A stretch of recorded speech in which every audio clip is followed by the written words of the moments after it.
हाथी से दोस्ती। एक दिन एक हाथी उससे कोई ना कोई दोस्ती तो करेगा ही करके ढूंढता हुआ पूरे जंगल में घूमने लगा। ऐसे जा रहे हाथी को एक पेड़ पे एक बंदर दिखा। तब उसने पूछा, बंदर दोस्त, क्या तुम मुझसे दोस्ती करोगे? क्या दोस्ती? तुम जमीन पर रहते हो और मैं पेड़ों पे रहता हूँ। तुम मेरे जैसे पेड़ पे नहीं चढ़ सकोगे। दोस्ती नहीं करूँगा। फिर ऐसे चलते चलते हाथी को एक खरगोश दिखी। उससे पूछा, खरगोश दोस्त, क्या तुम मुझसे दोस्ती करोगी? तब खरगोश ने बोला, तुम तो बहुत बड़े हो और फिर तुम मेरे जैसे तेज भाग भी नहीं पाओगे, इसीलिए मैं तुमसे दोस्ती नहीं कर पाऊंगी। उसके बाद हाथी एक मेंढक से मिला और पूछा, मेंढक दोस्त, क्या तुम मुझसे दोस्ती करोगे? तब मेंढक ने कहा, हाँ, ये कैसा संभव है?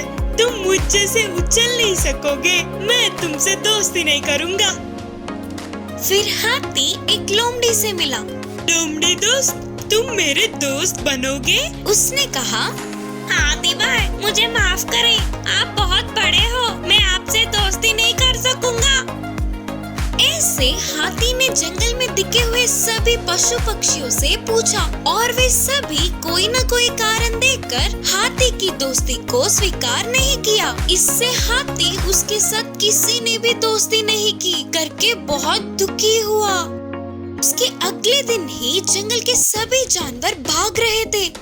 यह देखने वाला हाथी हुआ क्या है जानने के लिए भाग रहे हिरन को रोककर पूछा, क्या हुआ? क्यों सभी भाग रहे हैं? जंगल में भाग आया है और वो हमें मारना चाहता है। हम अपने प्राणों को बचाने के लिए भाग रहे हैं। हिरन जल्दी में भागने लगी। ऐसे सारे जानवर पेड़ पौधों में छुप रहे थे। तब हाथी जंगल के जानवरों को भाग से किसी भी तरह बचाना होगा करके भाग के पास जाकर कहा, भाग राजा, दया करके अब इन जानवरों को मारो नहीं। ए हाथी, तो अपने काम से काम रख। तब भाग ने गरजते हुए कहा, गुस्से से बाघ के पास आकर अपने सूंड से एक वार किया। डरने वाला भाग वहाँ से भागता हुआ चला गया। इससे छुपे हुए सारे जानवर बाहर आकर हाथी को धन्यवाद किया। तब उन सभी जानवरों ने मिलकर कहा, तुम्हारे जैसा बलवान और हिम्मत वाला दोस्त हमारे साथ होगा तो हमें कोई डर नहीं। हमें तुम्हारी दोस्ती चाहिए। इससे जंगल के सभी पशु पक्षियों की दोस्ती मांगने पर हाथी खुशी से उछल पड़ा। शेर और चूहे की कहानी। एक जंगल में शेर था। वह उस जंगल का राजा था। इससे कुछ जानवर उससे डरते थे। शेर के आसपास भी नहीं भटकते थे। उसके आने की भनक से ही भागकर छुप जाते थे। एक दिन शेर पेड़ के नीचे सो रहा था। इस पे ध्यान ना देते हुए एक छोटा सा चूहा वहीं खेल रही थी। चूहे की आवाज से उठने वाला शेर उसे देखकर गरजा और उस पर हमला करके मारने वाला था। चूहे ने कहा, महाराज शेर, आप मुझे ना मारे। अगर आप मुझे अभी छोड़ देंगे तो कभी ना कभी आपकी मदद जरूर करूंगी। मुझ पर विश्वास कीजिए। तुम हो तो बस एक छोटा सा चूहा और तुम मेरी मदद करोगी। अब मुझसे बचने के लिए ऐसे बोल रही हो ना? फिर भी तब तक कोई भी जानवर ने शेर से बात करने की साहस नहीं की। छोटी सी चूहे की साहस को देख शेर को उस पर दया आई और उसने छोड़ दिया। एक दिन कुछ शिकारियों ने जंगल के जानवरों का शिकार करने के लिए जाल बिछाया। इस पर ध्यान न देने वाला शेर उस जाल में फंस गया। उस जाल से बाहर ना निकल पाने वाला शेर गरजने लगा। शेर की आवाज सुनने वाली चूहा थोड़ी समय बाद जल्द से जल्द शेर के फंसे हुए जगह पर पहुंची। महाराज जी, आप चिंता ना करो, मैं आपको इस जाल से छुड़ा लूंगी, बोलकर तेज तेजी से जाल को काटकर चूहे ने शेर को शिकारियों से बचा लिया।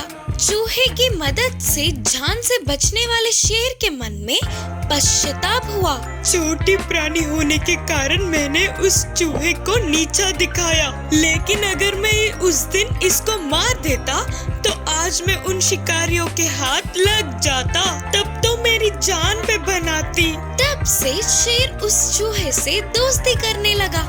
इस कहानी की सीख है कि हमारे द्वारा किए गए मदद किसी न किसी रूप में हमें वापस मिलेंगे।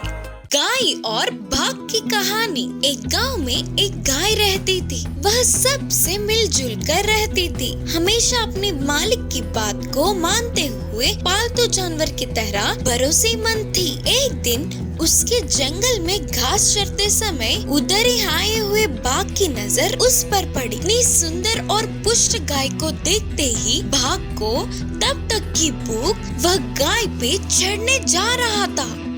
यह देखने वाले गाय ने तुरंत कहा, रुको बाघ राजा रुको, पहले मेरी बातें तो सुन लो। घर पे मेरी एक नन्ही सी बछड़ा है, उसे अभी इस दुनिया के बारे में कुछ नहीं पता और मैंने उसकी आज की भूख को भी नहीं मिटाया। अगर आपकी दया होगी तो मैं अपनी बच्ची को पेट भर के दूध पिलाकर सबके साथ कैसे रहना है अच्छे बातें सिखाकर आती हूँ। हंस पड़ा और बोला, हाँ, कितने विश्वास से बोल रही हो। हाथ आए हुए आहार को छोड़ने के लिए मैं पागल हूँ क्या? मैं बहुत भूखा हूँ, तुम्हारी इन बनाई बनाए बातों में नहीं आऊंगा। ऐसे तुम्हें छोड़ दूंगा सोच रही हो क्या? अरे नहीं बाघ राजा, मुझ पर भरोसा करो, मैंने कभी भी असत्य नहीं कहा है। अगर आपकी दया हो तो मैं जाकर मेरे बच्चे को पेट भर के दूध पिलाकर आऊंगी। ऐसे मिली जिंदगी को मुझे नहीं जीना। भूख से तड़पने वाले आपकी भूख को मिटाने से अच्छा कोई और पुण्य का काम नहीं होगा। मुझ पर भरोसा करें।